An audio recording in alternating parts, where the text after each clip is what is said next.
भाभी जी, मैं आपकी बहुत रिस्पेक्ट करता हूँ, लेकिन इसका ये बिल्कुल मतलब नहीं है कि आप हमारे घर के मामलों में दखल अंदाजी करोगी। एक बात क्लियर कर देती हूँ जीजा जी, मुझे भी आपके घर के और फैमिली मैटर में बोलने का कोई शौक नहीं है, लेकिन क्या करूँ, जिस घर की आप बात कर रहे हो ना, वहाँ पे हमने अपनी ननंद को दिया है। जिस घर में हमने अपनी बेटी दी है ना, उस घर से हमें बहुत मतलब है, समझ गए आप? अरे दीदी को दिखाया तो नहीं आपने डॉक्टर के, ऊपर से उन्हें ही सुनाए जा रहे हो। आपने और आपकी माँ ने अगर दीदी को डॉक्टर के दिखाया होता ना, तो हमारा क्या मतलब था आपके घर के मामलों में बीच में बोलने का।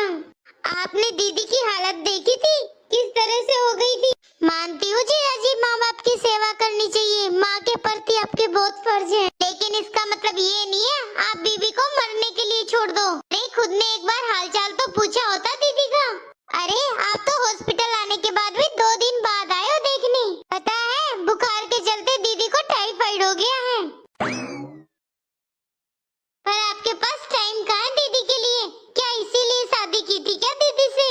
एक बात कहूँ जीजा जी, मैं भी एक घर की बहू हूँ और किसी की बीवी, लेकिन मेरे पति अपने माँ बाप की सेवा के साथ साथ मेरा भी बहुत ध्यान रखते हैं। भाभी जी, मुझे माफ कर दीजिए, मुझे नहीं पता था कि पायल की तबीयत इतनी खराब हो जाएगी। वो तो माँ ने कहा था घर का काम ना करना पड़े पायल को, इसलिए पायल नाटक कर रही है। अच्छी बात है आप अपनी माँ की बात सुनते हो, लेकिन एक बार अपनी बीवी को भी तो देखना चाहिए था ना जीजा जी, उसके प्रति भी आपके बहुत फर्ज हैं। जीजा जी, बीवी की नजरों में अपनी इज्जत बनानी आपके हाथ में है। एक लड़की सिर्फ अपने पति के भरोसे ही घर छोड़कर आती है अपने मायके से ससुराल, लेकिन जब वो भी साथ ना दे तो उसकी जिंदगी नरक से बदतर हो जाती है घर में। अगर आपने एक बार भी दीदी का साथ दिया होता ना, तो शायद आपकी माँ भी दीदी के साथ ऐसा बर्ताव नहीं करती। सॉरी भाभी जी, मैं आगे से ऐसी गलती बिल्कुल नहीं करूँगा और मैं मेरी माँ को भी समझा दूंगा कि पायल के साथ कैसे रहना है। माफी मुझसे नहीं जीजा जी, पायल दीदी से मांगिए, आखिरकार आपने उनका दिल दुखाया है।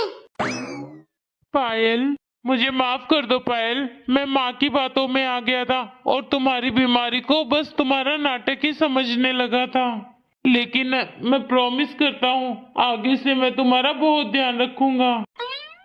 कोई बात नहीं, इसमें आपकी क्या गलती है?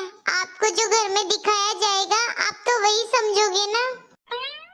लेकिन पायल, अब आगे से मैं तुम्हारा बहुत ध्यान रखूंगा। जैसे ही हॉस्पिटल से छुट्टी मिलेगी ना, हम सीधा घर चलेंगे। लेकिन मम्मी जी,